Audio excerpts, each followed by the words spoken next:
السلام علیکم ورحمۃ اللہ وبرکاتہ۔ الحمد للہ نحمده ونستعینه ونستغفره ونعوذ باللہ من شرور انفسنا وسیئات اعمالنا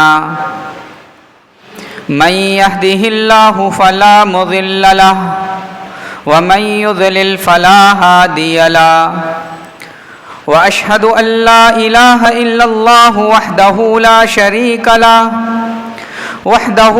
شريك له ولا نظير له ولا مثل له ولا مثال له واشهد ان محمدا عبده ورسوله يا أيها الذين آمنوا اتقوا الله حق تقاته ولا تموتن إلا وأنتم مسلمون يا أيها الناس اتقوا ربكم الذي خلقكم من نفس واحدة وخلق منها زوجها وبث منهما رجالا كثيرا ونساء واتقوا الله الذي تساءلون به والأرحام إن الله كان عليكم رقيبا يا أيها الذين آمنوا اتقوا الله وقولوا قولا سديدا يصلح لكم أعمالكم ويغفر لكم ذنوبكم ومن يطع الله ورسوله فقد فاز فوزا عظيما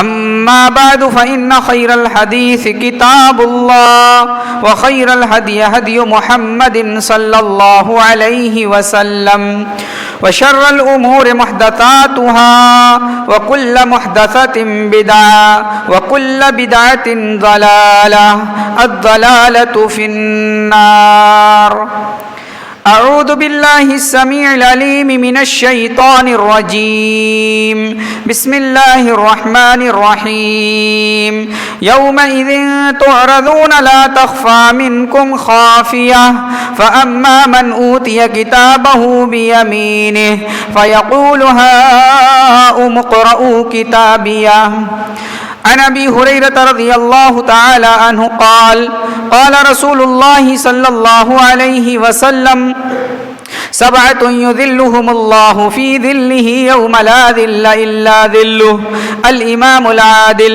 شاب نشأ في عبادة الله ورجل قلبه معلق بالمساجد ورجلان تحابا في الله اجتمعا عليه وتفرقا عليه ورجل دعته امرأة ذات منصب وجمال فقال إني أخاف الله ورجل تصدق بصدقة فأخفاها حتى لا تعلم شماله ما تنفق يمينه ورجل ذكر الله خاليا ففاضت عيناه متفق عليه رب اشرح لي صدري ويسر لي أمري واحلل عقدة من لساني يفقهوا قولي رب زدني علما سبحانك اللهم رب زدني علما۔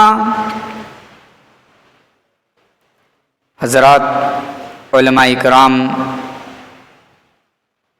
اسلامی بھائیوں، بزرگوں، نوجوان ساتھیوں، پردہ نشین اسلامی ماؤں اور بہنوں، ابھی آپ حضرات نے فاضل دوست حافظ عبدالحلیم سلفی سے سیرت رسول کے متعلق ایک بہترین خطاب سماعت فرمایا۔ اللہ تعالی ہم سب کو سیرت رسول کی روشنی میں زندگی گزارنے کی توفیق عطا فرمائے۔ حضرات، قرآن کریم سورہ حاقہ کی آیت کریمہ تلاوت کی گئی ہے۔ ان آیات کے اندر اللہ رب العزت والجلال نے قیامت کا تذکرہ کیا ہے۔ ہم اور آپ مسلمان ہیں، اسلام کو ماننے والے ہیں، ایک مسلمان جہاں بہت ساری چیزوں پر ایمان رکھتا ہے، وہیں اس کا ایک عقیدہ یہ بھی ہوتا ہے کہ ہم اس دنیا سے جب چلے جائیں گے، جب ہمارا انتقال ہو جائے گا تو پھر ہماری جسم میں جان ڈال کر کے دوسری دنیا کے لیے زندہ کیا جائے گا اور حساب و کتاب ہوگا۔ ایک مسلمان کا یہ عقیدہ ہونا چاہیے۔ اگر ایک مسلمان یہ عقیدہ نہیں رکھتا، ایک مسلمان اس بات کا انکاری ہے کہ دنیا کے اندر معاملہ تمام ہو جانے والا ہے، قیامت کے دن نہ ہمیں اٹھایا جائے گا، نہ ہمارا حساب و کتاب ہوگا، جو دنیا کے اندر کیا ہے دنیا کے اندر مل جائے گا۔ یاد رکھیے گا، اگرچہ وہ مسلمان ہے اور مسلمان گھرانے میں پیدا ہوا ہے، مسلمان اس کا نام ہے، لیکن قرآن اسے مسلمان نہیں کہتا، قرآن اسے کافر کہتا ہے۔ اللہ فرماتا ہے زعم الذین کفروا ان لن یبعثوا قل بلی وربی لتبعثن ثم لتنبؤن بما عملتم وذلک علی اللہ یسیر۔ غور کیجئے، کتنا باریک نقطہ ہے۔ ایک انسان، ایک مسلمان، ایک نوجوان اپنی زندگی کیسے گزار رہا ہے اور اپنی زندگی کے ان ایام میں کیا کیا کر رہا ہے، اور اپنی زبان سے دانشتہ اور نادانشتہ طور پر کیسے کیسے جملے ادا کر رہا ہے اور کیسی کیسی باتیں کر رہا ہے، جن باتوں سے، جن عملوں سے یہ ثابت ہوتا ہے کہ وہ اب دین سے نکل چکا ہے، لیکن اسے احساس بھی نہیں ہوتا، اسے پتہ بھی نہیں چلتا، کیونکہ ہم اپنے دین کے بارے میں، اپنے اسلام کے بارے میں، بنیادی عقائد کے بارے میں بالکل نابلد ہیں، نہیں جانتے۔ آج ہم نوجوانوں کو کیا کہیں؟ آج ہم اپنے بزرگوں کو کہنا چاہتے ہیں۔ آج اگر بزرگوں سے پوچھ لیا جائے اسلام نے ہمیں بنیادی طور پر کیا کیا عقیدے دیے ہیں، ایک بزرگ انسان، ایک 60 اور 70 سال کی زندگی گزار لینے والا انسان بھی اس سوال کے جواب میں خاموش نظر آئے گا اور چپی سادہ ہوا نظر آئے گا۔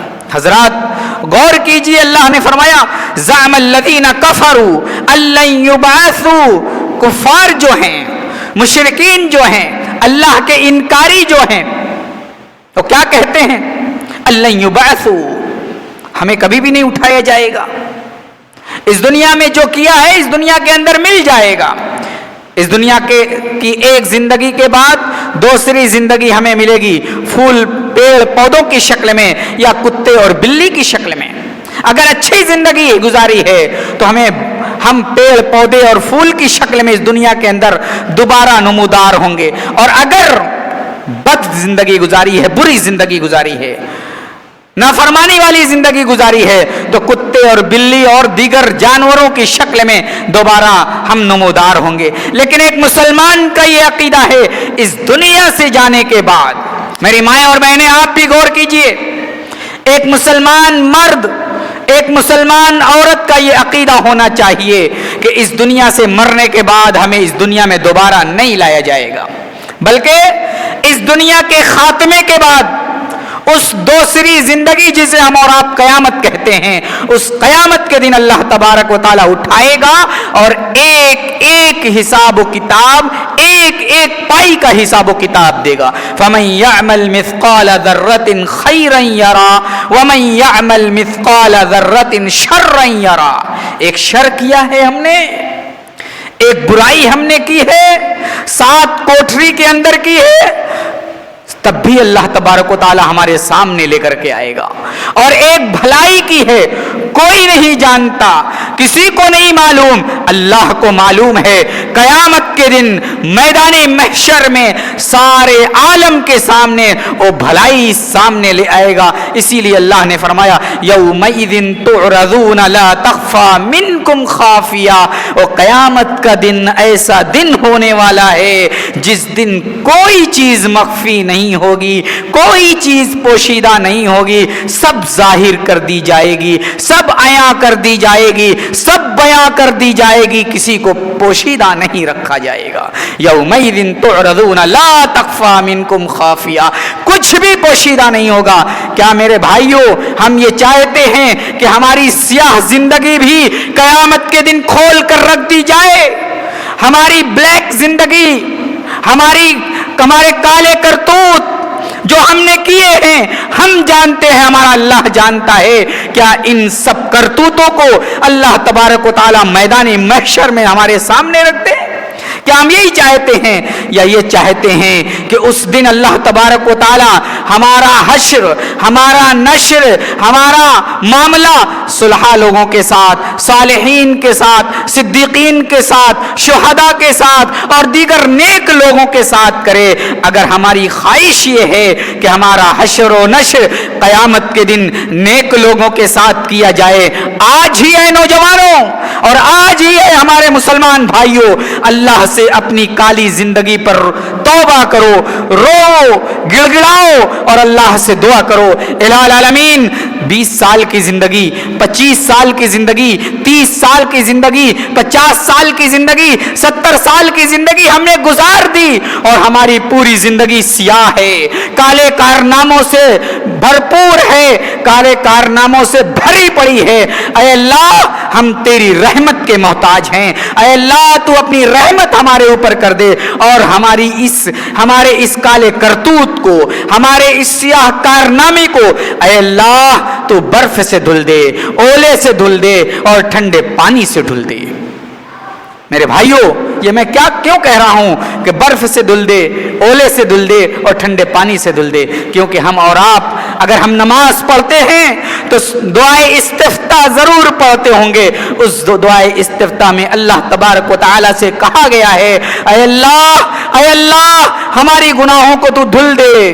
کیسے دھل دے؟ برف سے دھل دے، اولے سے دھل دے، پانی سے دھل دے، اور اے اللہ ہمارے دل کو ایسے بنا دے جیسے سفید کپڑا ہوتا ہے، سفید کپڑا ہوتا ہے میل کچیل سے پاک۔ اے اللہ ہمارے دل کو بھی، ہمارے نام اعمال کو بھی اے اللہ ایسے ہی سفید کر دے تاکہ کل قیامت کے دن شرمندگی نہ ہو، کل قیامت کے دن کسی قسم کی شرمندگی ہمارے سامنے نہ آئے۔ میرے بھائیوں ذرا غور کیجئے ہم اور آپ اپنی زندگی کو کیسے گزار رہے ہیں؟ ہم ہوں یا آپ ہوں، ہم اپنی زندگی گویا ایسے گزارتے ہیں، ایسا لگتا ہے کہ نہ ہمیں موت آئے گی، نہ قیامت کے دن اٹھایا جائے گا، نہ حساب و کتاب ہوگا۔ ہماری زندگی، ہماری لائف اسٹائل یہی ہے۔ ہم موت، جبکہ موت، اللہ اکبر، آج موت اچانک ہو رہی ہے اور ہم ہمارے مشاہدے میں ہے۔ اللہ کے پیارے رسول کی وہ حدیث یاد آ رہی ہے، اللہ کے پیارے رسول صلی اللہ علیہ وسلم نے فرمایا تھا، اے میرے نوجوان ساتھیوں غور کیجئے گا کہ قیامت کے قریب ایک زمانہ ایسا آنے والا ہے جس زمانے میں اچانک موتیں ہوں گی، اچانک موتیں ہوں گی، کوئی بیماری نہیں، کوئی مسئلہ نہیں، کوئی پرابلم نہیں، لیکن موتیں ہو جا رہی ہیں اور موتیں ہوں گی۔ نبی اکرم صلی اللہ علیہ وسلم کی یہ حدیث ہے اور آج یہ حدیث ہمارے سامنے سچ ہوتے ہوئے نظر آ رہی ہے۔ آج ہم نے کسی سے صبح میں ملاقات کی، شام میں اس کے انتقال کی خبر آ گئی، رات میں کسی نے اپنے بہن سے موبائل سے کال پر بات کی، صبح میں اس کے انتقال کی خبر آ گئی۔ میں بتاؤں میرے مشاہدے کی بات ہے میرے بھائیوں، ایک لیڈی تھی جنہوں نے ایک عورت سے فون پر بات کی کہ میں آپ کی دکان سے فلاں سامان لینے والی ہوں، اور سامان بھی طے ہو گیا۔ رات عشاء بعد کا وقت تھا میرے بھائیوں، غور کیجیے گا، عورت کو کوئی مسئلہ نہیں، کوئی بیماری نہیں، بالکل ٹھیک ٹھاک، بالکل صحیح سالم، بالکل اچھی بچھی. رات میں عشاء کے بعد بات ہوئی، آپ کی شاپ سے اور آپ کی دکان سے اتنے آئٹم ہم نے لیا ہے اور آپ ہمارا یہ آئٹم اکٹھا کر کے ہمیں بھیج دیں، صبح ہم آپ کے پیسے کو آپ کے پاس ٹرانسفر کر دیں گے. 10 بجے کا وقت دیا گیا تھا اس عورت کی جانب سے، لیکن وہ عورت 9 بجے ہی اس دنیا سے چلی گئی. 9 بجے ہی اس دنیا سے چلی گئی، اس کی روح پرواز ہو گئی. میرے بھائیوں، کوئی مسئلہ نہیں تھا، ہمارے ساتھ بھی ہو سکتا ہے اور آپ کے ساتھ بھی ہو سکتا ہے. اس لیے اپنی زندگی کو سفید بنائیے، اس لیے اپنی زندگی میں اللہ تبارک و تعالیٰ کو راضی کرنے کا گڑ سیکھ لیجئے. اپنی زندگی کو اللہ سے قریب کیسے کیا جائے اس کا طریقہ جان لیجئے.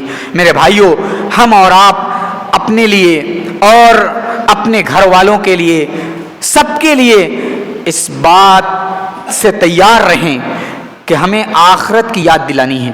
گھر کے اندر، اپنے بال بچوں میں، اپنے پریوار میں آخرت کا تذکرہ کرتے رہیے، موت کا تذکرہ کرتے رہیے، قیامت کے حساب و کتاب کا تذکرہ کرتے رہیے، تاکہ ماحول بنا رہے اسلامی، ماحول بنا رہے ایسا کہ گویا سب کے دل میں موت کا ڈر ہے اور قیامت کا ڈر ہے، اللہ کے سامنے پیش کیے جانے کا ڈر ہے. اس طرح کا ماحول.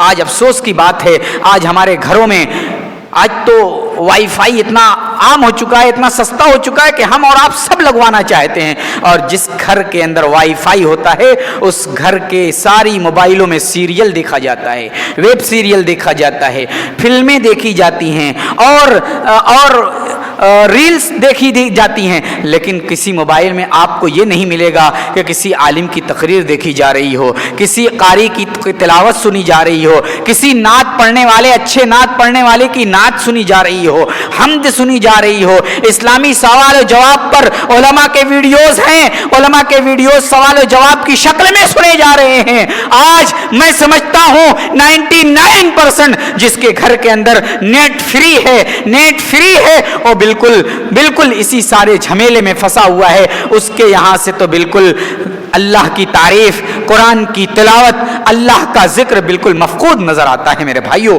اس لیے ہم آپ کو یہی پیغام دینا چاہتے ہیں کہ آپ اور ہم اپنے لیے قیامت کی تیاری کرنا سیکھ لیں اور قیامت کی تیاری کریں. میرے بھائیوں، ہم نے نبی اکرم جناب محمد الرسول اللہ صلی اللہ علیہ وسلم کی ایک حدیث پڑھی تھی، بڑی پیاری حدیث ہے اور اسی موضوع سے متعلق ہے، قیامت کے تعلق سے. میرے بھائیوں، ہم اور آپ، اب گرمی کا زمانہ آ رہا ہے، ہم اور آپ گرمی برداشت نہیں کر پاتے. اب یہ سیزن، آج کا موسم، آج بھی گرمی لگتی ہے، کل بھی گرمی تھی. کچھ لوگوں نے پنکھے بھی چلائے، کچھ لوگوں کو تھوڑا بہت ایسے تھے جنہیں پنکھے کی ضرورت نہیں پڑی، لیکن اکثر لوگوں نے پنکھے چلائے. اتنی گرمی میں پنکھے کی ضرورت پڑ رہی ہے میرے بھائیوں. اور قیامت کے دن کے بارے میں آپ کو معلوم ہے نا، اللہ کے رسول صلی اللہ علیہ وسلم نے فرمایا قیامت کے دن سورج بالکل قریب آ جائے گا، بالکل قریب آ جائے گا. اور جب سورج قریب ہوگا تو پسینے بہت ہوں گے، پسینے کی ندیاں ہوں گی میدان محشر میں. اس ندی میں ہم اور آپ ڈبکی لگا رہے ہوں گے، کوئی ٹخنے تک، کوئی گھٹنوں تک، کوئی کمر تک، کوئی کندھے تک، کوئی کان کی لو تک، کوئی پورا ڈوبا ہوا پسینے میں ہوگا. آج موسم نارمل ہے، آج کے دن کی گرمی ہمیں برداشت نہیں، تھوڑا سا پسینہ آتا ہے، پنکھا ہم چلا لیتے اور پسینے سے ہم آرام پانے کی کوشش کرتے ہیں. میرے بھائیوں، کل قیامت کے دن اللہ تعالیٰ کہتا ہے، نبی اکرم صلی اللہ علیہ وسلم نے فرمایا پسینہ ہی نہیں ہوگا، پسینے کی ندیاں ہوں گی، پسینے کی ندی ہوگی. اور اس ندی میں کون بہ رہا ہوگا، کون ڈبکی لگا رہا ہوگا، اس پسینے کی ندی میں کون کھڑا ہوگا؟ ہم اور آپ ہوں گے. اللہ کے رسول نے فرمایا جس کا عمل جیسا ہوگا اسی کے مقدار و پسینے میں ہوگا. جو زیادہ بدبخت ہوگا, جو زیادہ دنیا کے اندر اللہ کی نافرمانی کی ہوگی, جس نے اس دنیا کے اندر سیاہ کارناموں میں ہی اپنے آپ کو ملوث کر رکھا تھا, وہ پورا کا پورا پسینے میں ڈبکی لگا رہا ہوگا, نہا رہا ہوگا. اور جو اور کم لیول کا ہوگا اس سے کم پسینے میں ہوگا, جو اور کم لیول کا ہوگا اس سے کم پسینے میں ہوگا. لیکن اپنے سیاہ عمل کی وجہ سے قیامت کے دن ہر آدمی پسینے میں ہوگا. لیکن میرے بھائیوں, قیامت کا منظر ایک ایسا منظر ہے کہ قیامت کے دن اللہ تبارک و تعالیٰ نا انصافی نہیں کرے گا. اللہ تعالیٰ نا انصافی نہیں کرے گا. اللہ کے جو مقرب بندے ہوں گے, غور کیجئے میرے نوجوان ساتھیوں, اللہ کے جو مقرب بندے ہوں گے وہ پسینے میں نہیں ہوں گے. اللہ کی جو مقرب بندیاں ہوں گی وہ پسینے میں نہیں ہوں گی.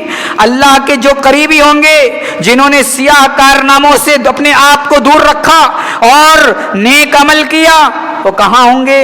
پسینے میں نہیں ہوں گے. انہیں اللہ تبارک و تعالیٰ پروٹوکول دے گا میرے بھائیو, پروٹوکول دے گا. آج ہم چاہتے ہیں اور آپ چاہتے ہیں کہ پروٹوکول ملے. جو تھوڑے سے مرتبے پر چلا جاتا ہے, تھوڑا سا پوسٹ مل جاتا ہے, اس کو پروٹوکول چاہیے, پروٹوکول چاہیے.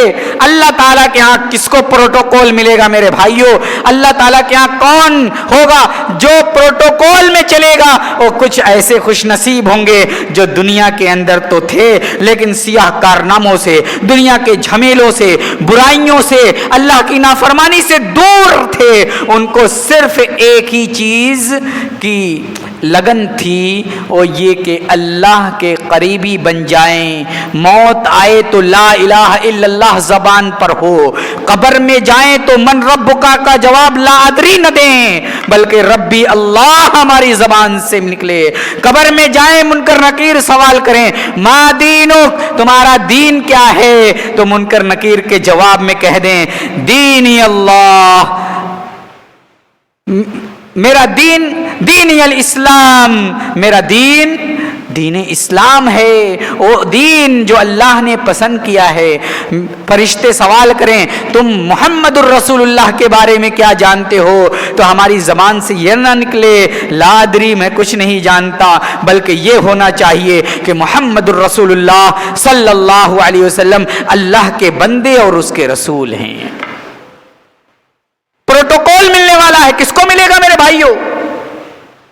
ہم اور آپ چاہتے ہیں پروٹوکول ملے؟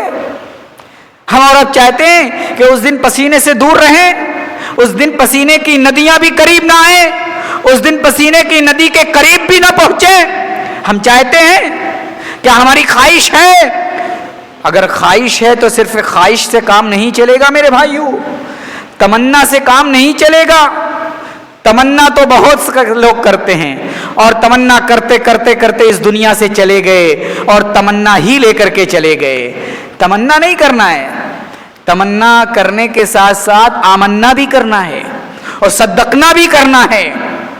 ہاں, تمنا کر لیا, آمنا بھی کرنا ہے کہ ہاں ایمان لے آئے. صدقنا, تصدیق بھی کرنی ہے. تصدیق کیسے کریں گے؟ عمل سے کریں گے, عمل سے کریں گے تصدیق کہ ہاں دیکھو ہم نے تمنا کی تھی, آمنا کیا, آمنا کیا تھا تو صدقنا بھی کر لیا. تب جا کر کے انشاءاللہ العزیز قیامت کا وہ مرحلہ ہمارے لیے آسان ہوگا, قیامت کی وہ ہولناکی ہمارے لیے آسان ہوگی. کون سے لوگ ہوں گے میرے بھائیوں؟ کون سے لوگ ہوں گے؟ ان کی چمڑی کوئی الگ نہیں ہوگی, ان کی شکل و صورت کوئی الگ نہیں ہوگی, ان کے دیکھنے اور چلنے کی اسٹائل کوئی الگ نہیں ہوگی, ان کی ناک ایسا نہیں ہوگا کہ پیشانی پر ہوگی اور ان کا کان ان کے رخسار پر ہوگا, ایسا نہیں. ہمارے ہی جیسے لوگ ہوں گے, ہم ہی لوگ ہوں گے. کون لوگ ہوں گے؟ آئیے ذرا حدیث کو پڑھتے ہیں. اللہ کے پیارے رسول صلی اللہ علیہ وسلم کے پیارے ساتھی سیدنا ابو ہریرہ رضی اللہ تعالی عنہ اس حدیث کے راوی ہیں. اللہ کے رسول صلی اللہ علیہ وسلم فرماتے ہیں سبعۃ یذلھم اللہ فی ذلہ یوم لا ذل الا ذلہ. قیامت کے دن 7 طرح کے لوگ ہوں گے جو قیامت کے دن اللہ کے عرش کا سایہ پائیں گے. پروٹوکول ملے گا, ایئر کنڈیشن ملے گا, کوئی گرمی نہیں, کوئی تپش نہیں, کوئی پسینہ نہیں, سارے جھمیلے سے اور ساری تکلیف سے پاک ہوں گے. اللہ کے عرش کا سایہ ملنے والا ہے. 7 طرح کے لوگ ہوں گے. 7 لوگ نہیں, 7 لوگ نہیں, 7 طرح کے لوگ ہوں گے, 7 کوالٹی کے لوگ ہوں گے, 7 قسم کے لوگ ہوں گے. جن کو اللہ عرش کا سایہ دینے والا ہے، پروٹوکول ملنے والا ہے. کون ہے؟ الامام العادل. پہلا شخص، غور سے سنیے گا، غور سے میری مائیں اور بہنیں آپ بھی غور سے سنیے گا. عدل کرنے والا امام، عدل کرنے والا بادشاہ، عدل کرنے والا ذمہ دار، عدل کرنے والے گارجین، یعنی جن کو جو ذمہ داری دی گئی ہے اس ذمہ داری میں عدل سے کام لیں، ایسے لوگوں کو اللہ رب العزت عرش کا سایہ عطا فرمائے گا. اب اس جملے کے اندر الامام العادل کے اندر وہ سب لوگ آ گئے. گھر کا ایک گارجین جو والد کی شکل میں ہوتا ہے وہ بھی آ گیا. گھر کا ایک ذمہ دار جو ماں کی شکل میں یا دادی کی شکل میں ہے وہ بھی اس میں آ گیا. اور جس طرح کے بھی جو ذمہ دار ہیں وہ سب اس الامام العادل کے اندر شامل ہیں. اگر انہیں کوئی ذمہ داری دی گئی ہے اس ذمہ داری کو عدل سے نبھائیں، اللہ تبارک و تعالیٰ کا عرش کا سایہ ملے گا. اچھا،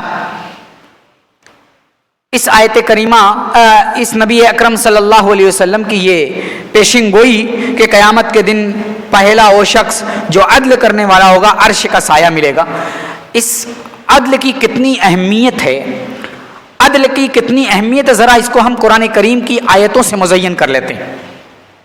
سورہ صاد کے اندر اللہ فرماتا ہے یا داؤد انا جعلناک خلیفۃ فی الارض فاحکم بین الناس بالحق ولا تتبع الہوى فیضلک عن سبیل اللہ. اللہ نے فرمایا داؤد علیہ السلام سے، اے داؤد ہم نے آپ کو دنیا کے اندر خلیفہ بنا کر کے بھیجا ہے. فاحکم بین الناس، تو اپنے مرتبے کا، اپنے مقام کا ناجائز فائدہ نہ اٹھا لینا، اپنے مقام کا ناجائز فائدہ نہ اٹھا لینا.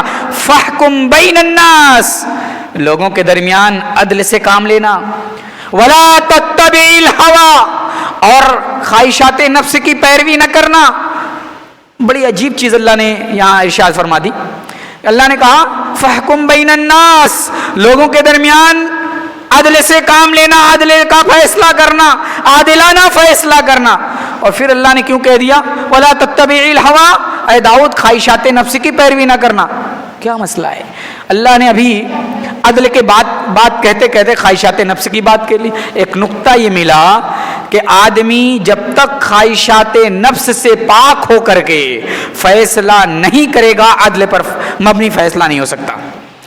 نقطہ یاد رکھیے گا، جب تک آدمی خواہشات نفس سے پاک ہو کر کے فیصلہ نہیں کرے گا اس وقت تک عادلانہ فیصلہ نہیں ہو سکتا. اب یہیں رکیے.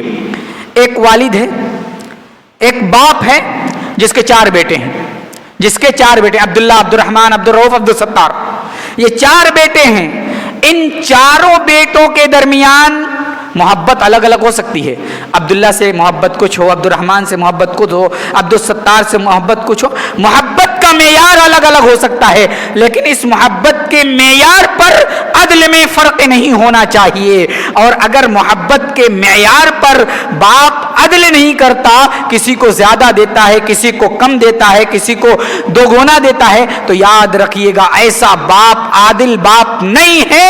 ایسے باپ نے خواہشات نفس کو سامنے رکھ کر کے فیصلہ کیا ہے. اور قیامت کے دن یہی باپ اللہ تبارک و تعالیٰ کے کٹگھرے میں کھڑا ہوگا. اللہ تبارک و تعالیٰ اس سے پوچھے گا اے والد، تم والد کا حق ادا نہیں کی، تم نے والد کا حق ادا نہیں کیا، تم نے بچوں کے درمیان ناانصافی کی. اور یہیں میں کھل کر کے یہ بات بھی کہہ دوں، آج کل بہت سارے ایسے والدین ہیں جو اپنی زندگی میں اپنی پراپرٹی کا حصہ لگا لیتے ہیں. اپنی زندگی میں اپنی پراپرٹی کا حصہ لگا لیتے ہیں. ایک بسا فلاں بیٹے کو، ایک بسا فلاں بیٹے کو، ایک بسا فلاں بیٹے کو، ایک بسا فلاں بیٹے کو. جلالی پورہ کے اندر 4 بسوا ہے، 4 بیٹے 4 بیٹے کو دے دیا. اب 4 بیٹیاں ہیں، پڑاؤ پر ان کو 2 بسوا ان کے زمین ہے، انہیں آدھے بسا پڑاؤ پر نام کر دیا. پہلی چیز. جلالی پورہ میں کتنے بسوا ہیں؟ 50 لاکھ. پڑاؤ میں کتنے بسوا ہے؟ 25 لاکھ. پہلا فرق. دوسرا فرق یہ کہ اپنی زندگی میں ایک والد نے اپنے بیٹے اور بیٹی کو حصہ لگا کر کے دیا ہے، لیکن آدھے اور ایک کا فرق کیا ہے، آدھے اور ایک کے فرق کا کرنا تھا تو اپنی موت کا انتظار کرتے، موت کے بعد وراثت تقسیم ہوتی 1/2 کی، لیکن اگر اپنی زندگی میں آپ نے حصہ لگایا ہے تو بیٹی کو 1 بسوا دیں، بیٹے کو 1 بسوا دیں تو بیٹی کو بھی 1 بسوا ہی دینا ہے، اور آپ جلالی پورا میں دے رہے ہیں تو جلالی پورا ہی میں دینا ہے، اور پڑاؤ پر دے رہے ہیں تو پڑاؤ پر بیٹے کو بھی دیجیے، ورنہ یہ فرق نہ کیجیے، ورنہ یا داؤد انا جعلناک خلیفۃ فی الارض فاحکم بین الناس بالحق ولا تتبع الہوا، یہ خواہشات نفس ہو جائے گی کہ بیٹی کو کوئی ویلو نہیں دیا۔ ہم نے بہت سے ایسے گارجین اور باپ کو دیکھا ہے کتنے بد نصیب ہیں میرے بھائیوں۔ ایک باپ کو ہم نے دیکھا اور کہہ رہے تھے کہ بیٹیوں کو تعلیم دینے کی کیا ضرورت، بیٹیوں کو یہ کرنے کی کیا ضرورت، بیٹی ہماری پراپرٹی تھوڑی ہے، بیٹی کو جو بھی دیں گے وہ دوسرے کے ہاتھ لے کر کے چلی جائے گی۔ یہ اس مزاج ہے میرے بھائیوں، یہ مزاج ہے بیٹیوں کے تعلق سے، یہ مزاج ہے اپنی لڑکیوں کے تعلق سے، اور ہم بنتے ہیں اپنے آپ کو اہل حدیث، ہم بنتے ہیں اپنے آپ کو موحد۔ توحید ایسے پکی نہیں ہوتی میرے بھائیوں، بات بہت دور جا رہی ہے۔ توحید ایسے پکی نہیں ہوتی کہ صرف لا الہ الا اللہ کرے کہہ دیا، شرک سے دور ہو گئے اور سب اپنی منمانی کرے، توحید پکی نہ۔ توحید اس وقت پکی ہوگی جب ما لہو اور ما علیہ برابر ہوگا، یعنی آپ کو سب برابر لے کر کے چلنا پڑے گا۔ توحید میں خلل آئے گا، عمل میں خلل آئے گا، توحید میں خلل آئے گا، اپنی شرعی چیزوں میں خلل آئے گا۔ اس لیے توحید پکی اسی وقت ہو سکتی ہے جب آپ سب چیز میں پکے ہوں گے، ورنہ اللہ تعالیٰ کے یہاں کہیں نہ پکڑے جائیں گے، کہیں نہ کہیں پکڑے جائیں گے۔ الامام العادل، عدل کریے، عدل کیجئے، انصاف کیجئے، انصاف کا دامن کبھی ہاتھ سے نہ چھوڑیے۔ اگر انصاف کا دامن پکڑے رہیں گے، انصاف سے کام لیں گے، اللہ تبارک و تعالیٰ آپ کو اپنے بغل میں بٹھائے گا میرے بھائیو، بغل میں بٹھائے گا۔ اللہ کے پیارے رسول جناب محمد الرسول اللہ صلی اللہ علیہ وسلم نے فرمایا قیامت کے دن عدل کرنے والوں کو اللہ تبارک و تعالیٰ نور کے منبر پر بیٹھائے گا، اور کس طرف بٹھائے گا؟ اپنے دائیں طرف۔ اور اللہ کے نبی صلی اللہ علیہ وسلم نے فرمایا اللہ تبارک و تعالیٰ کا کوئی بایاں نہیں ہے، اللہ تعالیٰ کا دونوں طرف دایاں ہی دایاں ہے۔ تو انصاف کیجئے میری ماں اور بہنوں، آپ بھی انصاف کیجئے۔ آپ میں بھی بہت ساری ایسی عورتیں ہیں جو اپنی بچیوں کے ساتھ نا انصافی کر رہی ہیں، جن ان نا انصافیوں کی وجہ سے آج ہمارے گھر کی بچیاں مرتد ہو رہی ہیں، آج ہمارے گھر کی بچیاں ہماری وجہ سے گھر سے بھاگ کر کے غیروں کے ساتھ، غیر مسلمین کے ساتھ، برادران وطن کے ساتھ شادیاں کر رہی ہیں، نکاح کر رہی ہیں اور اپنا دین اور اسلام بیچ رہی ہیں۔ کہیں نہ کہیں ایک پہلو یہ بھی ہے کہ باپ نظر انداز کر رہا ہے، ماں نظر انداز کر رہی ہے، اس کو جیسا ملنا چاہیے، جیسا ان کے ساتھ ہونا چاہیے وہ نہیں ہو رہا ہے۔ اس لیے آج ہماری مائیں اور بہنیں اپنی بیٹیوں کو مرتد کرنے کا ایک سبب بن رہی ہیں۔ اس لیے انصاف کیجئے میری مائیں اور بہنیں، انصاف کیجئے۔ جیسے آپ کا لڑکا عبد الرحمن ہے ویسے آپ کی لڑکی تمنا بھی ہے۔ آپ عبد الرحمن کے ساتھ اچھا کرتی ہیں تو تمنا کے ساتھ بھی اچھا کیجئے، تب آپ بھی قیامت کے دن اللہ کے سامنے کٹگھرے میں کھڑے ہونے سے بچ جائیں گی۔ بات ضرور کڑوی ہوگی لیکن بات میں وہی بولتا ہوں جو اپنے مشاہدے میں دیکھتا ہوں، جو تجربے کی ہوتی ہے۔ میں کوئی ہوائی بات کرتا نہیں ہوں، جو مشاہدے کی بات ہوتی ہے انہی کو میں آپ کے سامنے پیش کرتا ہوں۔ چلیے آگے بڑھتے ہیں، باتیں تو بہت ہیں۔ اللہ کے رسول صلی اللہ علیہ وسلم نے فرمایا 7 طرح کے لوگ قیامت کے دن اللہ کے عرش کے سائے کے نیچے ہوں گے، پروٹوکول پائیں گے۔ ان میں سے ایک امام عادل ہے، دوسرا کون ہے؟ شاب نشا فی عبادت اللہ، ایک وہ نوجوان جس نے اپنی جوانی کو اللہ کی عبادت میں لگا دیا ہے۔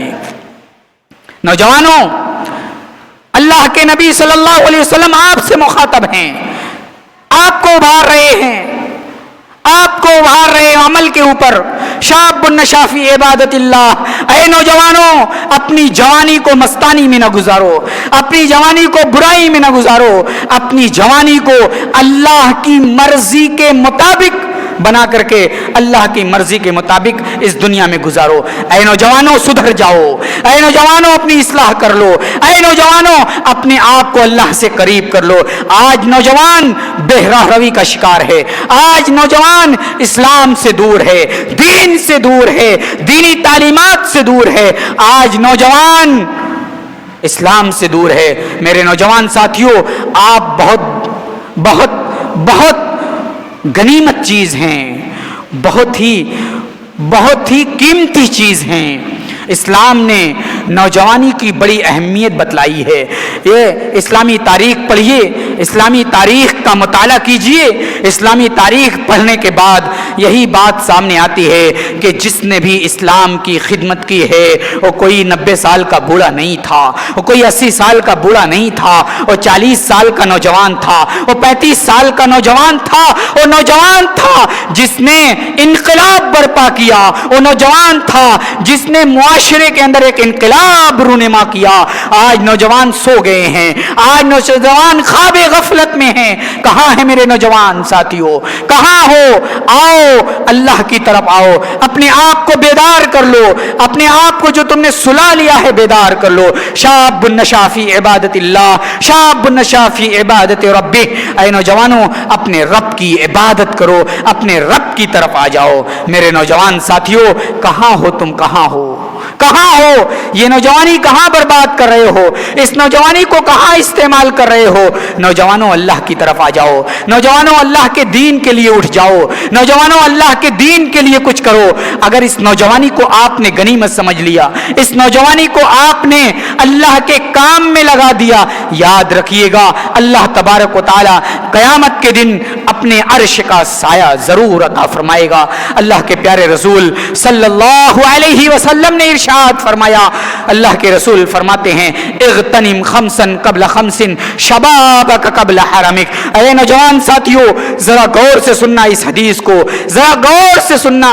اللہ کے رسول نے فرمایا 5 چیزیں ہیں جن کو غنیمت سمجھ لو 5 چیزوں کے آنے سے پہلے۔ 5 چیزیں ہیں جن کو غنیمت سمجھنا ہے 5 چیزوں کے آنے سے پہلے۔ کس طریقے سے اللہ کے رسول نے ہماری رہنمائی فرمائی ہے، لیکن ہم ایک کان سے سنتے ہیں دوسرے کان سے نکال دیتے ہیں۔ کیوں؟ اس لیے کہ ایک کان سے سننے کے بعد دوسرے کان سے نکالنا اس لیے ضروری ہے کہ ہمارے ذہن میں، ہمارے دماغ میں اور ہمارے خون میں اور ہمارے رگ و ریشے میں برائیاں بالکل بھری پڑی ہیں۔ ایک ایک ریشہ اگر کاٹ کے دیکھا جائے ہمارا ایک ایک ریشہ سیاہ نظر آئے گا، ایک ایک ریشے کے اندر برائیاں نظر آئیں گی، ایک ایک ریشہ بولے گا یہ بندہ جسے کاٹا گیا ہے یہ بندہ برائیوں میں ملوث تھا۔ اسی لیے آج دین کی باتیں، اسلام کی باتیں، قرآن کی باتیں سن تو لیتے ہیں لیکن سننے کے بعد اثر نہیں کرتی۔ شاب النشا فی عبادت اللہ، ایک وہ نوجوان ہے جس نے اپنی جوانی کو اللہ کی عبادت میں کھپایا ہے۔ اللہ کے رسول نے فرمایا 5 چیزوں کو 5 چیزوں سے پہلے غنیمت سمجھو۔ شبابک قبل حرمک، شبابک قبل حرمک، اپنی جوانی کو غنیمت جانو بڑھاپے کے آنے سے پہلے۔ بڑھاپا نہیں آیا، ہڈیاں کمزور نہیں ہیں، کمر میں درد نہیں ہے، پیر میں درد نہیں ہے۔ اس پیر میں درد نہ ہونا، کمر میں درد نہ ہونا، ہاتھوں پیروں میں درد نہ ہونا اسے غنیمت سمجھو۔ آؤ اللہ کی عبادت میں اپنی جوانی کو کھپا لو، سجدہ کرو، رکوع کرو اور اللہ کے سامنے گر گڑاؤ، اور جو بھی طریقے ہیں اللہ کے راضی کرنے کے اللہ کو راضی کرو، اس لیے کہ بڑھاپا آئے گا، کمر میں درد ہوگی، پیر میں درد ہوگا، کبھی ایسا ہوگا رکوع کرنے کے لائق نہیں ہوں گے، سجدہ کرنے کے لائق نہیں ہوں گے۔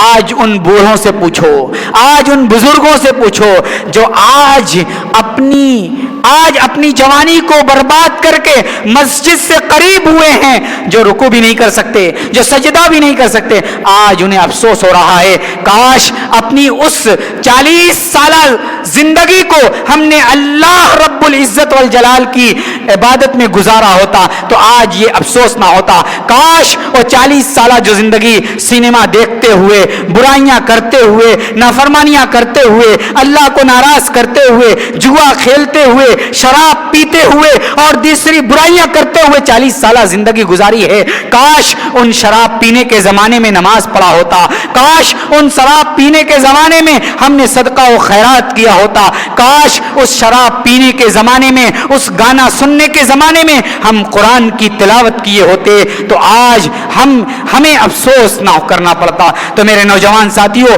اپنے بزرگوں سے پوچھئے، وہ افسوس کر رہے ہیں تو ایسا نہ ہو کہ آپ بھی جب اس عمر کو پہنچے تو آپ کو بھی افسوس ہو کہ کاش اس زمانے میں جب مولانا لوگ آتے تھے اور سمجھاتے تھے کہ اپنی جوانی کو غنیمت سمجھو، ہم سنتے تھے، نکال دیتے تھے، اس زمانے میں سمجھ لیتے تو آج یہ دن نہ دیکھنا ہوتا. آج ان بزرگوں کو یاد ہوگا کہ وہ بزرگ جب مولانا کی تقریر سنتے تھے تو ان کی تقریر پر عمل نہیں کرتے اور افسوس کر رہے ہیں. تو شاب نشافی عبادت اللہ، اپنی جوانی کو غنیمت سمجھو. میرے بھائیوں، ایک اور حدیث، اللہ پوری حدیث میں نہیں بیان کروں گا، جس میں نوجوانی کا تذکرہ ہے، میں اسی بات کو آپ کے سامنے ذکر کرتا ہوں. ایک اور حدیث قیامت کے تعلق سے، اللہ کے رسول صلی اللہ علیہ وسلم نے فرمایا میدان محشر میں جب اللہ تبارک و تعالی حساب و کتاب کرے گا تو 5 سوال بھی کرے گا. لا تزول قدم ابن آدم حتى يسأل عن 5 وعن عمره فيما أفنى وعن شبابه فيما أبلاه وماله من أين اكتسبه وفيما أنفقه. 5 سوال ہوں گے قیامت کے دن. ان 5 سوالوں کا جواب تیار کر رکھنا ہے. اور کوئی اسکول اور کوئی کالج، کوئی مدرسہ ایسا آج تک پیدا نہیں ہوا جو یہ آپ کے سامنے سوال پیش کر دے، دیکھو امتحان آئے گا تو انہی سوال کو تیار کر کے آنا اور انہی سوال کا جواب دینا ہے، انہی سوال کا جواب کاپی میں نقل کر دینا ہے. ایسا ہوتا تو امتحان میں سب ممتاز پوزیشن سے آتے اور فرسٹ پوزیشن آتے ہیں. کوئی مدرسہ اور کوئی یونیورسٹی ایسی نہیں کرتی.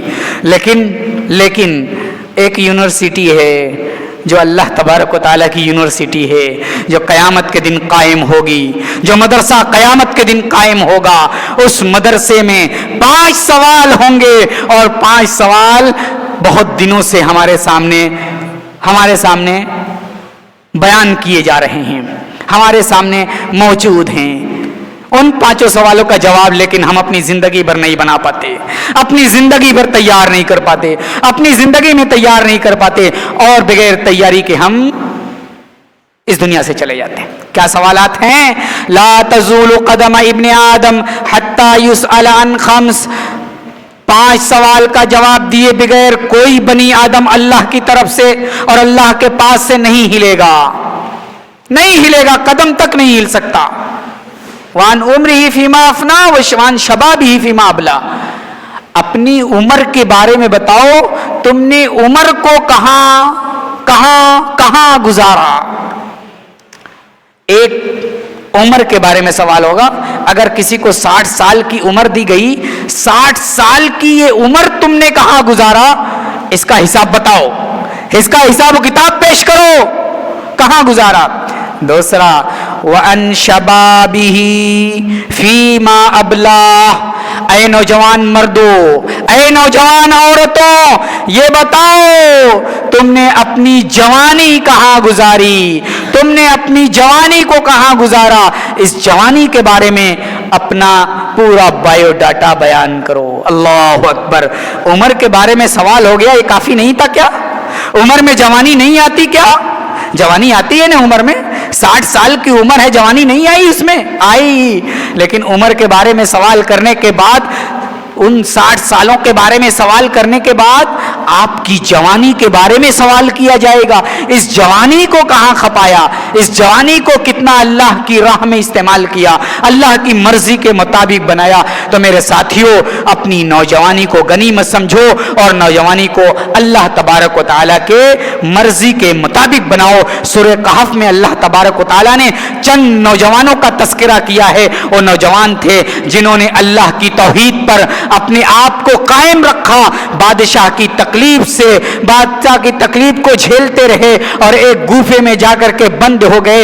ان نوجوانوں کی اللہ نے تعریف کی ہے. کیا تھے؟ نوجوان تھے.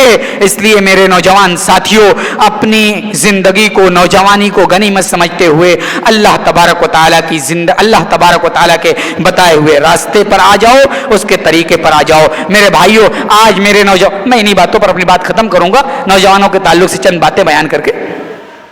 میرے نوجوان ساتھیوں, اللہ کے واسطے صحیح دین پر آ جاؤ, صحیح راستے پر آ جاؤ, صحیح منہج پر آ جاؤ, صحیح عقیدے پر آ جاؤ اور صحیح ٹریک پر آ جاؤ, تاکہ تمہارا اللہ تبارک و تعالیٰ کے ہاں جب حساب و کتاب دیا جائے تو تمہارے دائیں ہاتھ میں ہو.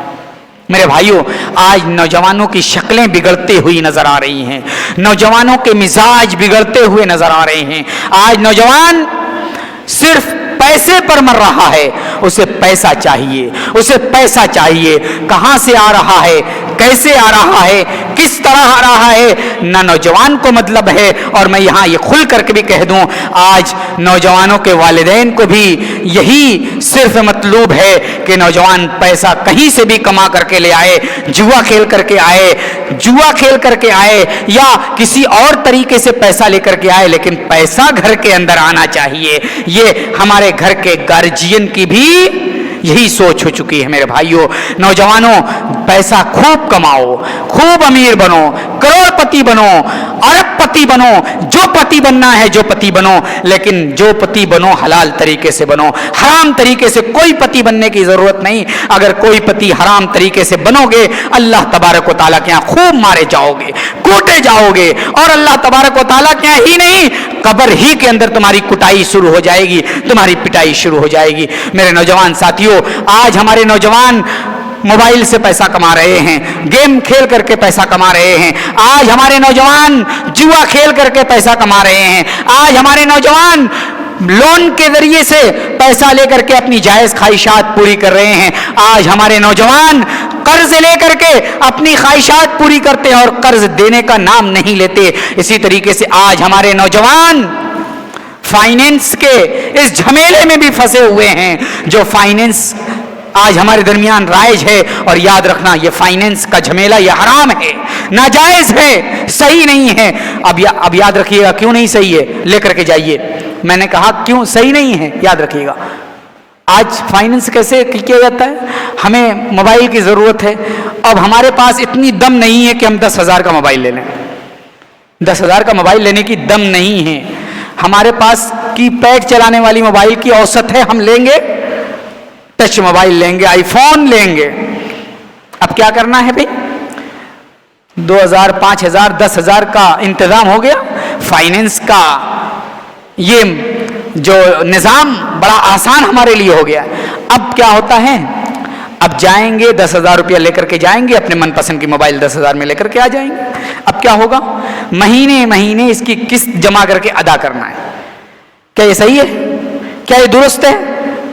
آپ اس کے صحیح اور نہ صحیح ہونے کا فیصلہ اس وقت کریں گے جب میں اس کی شرطیں بتاؤں گا.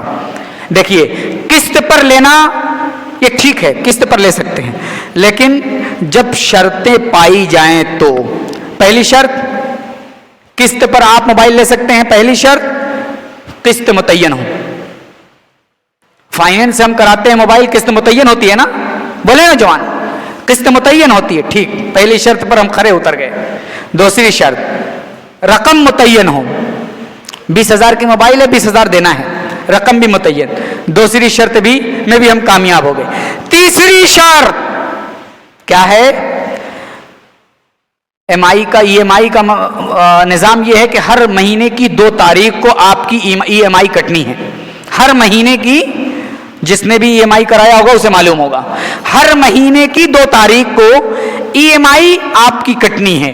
مثال کے طور پر 2,000 روپیہ آپ کی ای ایم آئی کٹنی ہے تو 2 تاریخ سے پہلے انتظام کر کے رکھنا ہے. 2,000 کو کٹنا ہی 2 تاریخ کو کٹنا ہی کٹنا ہے.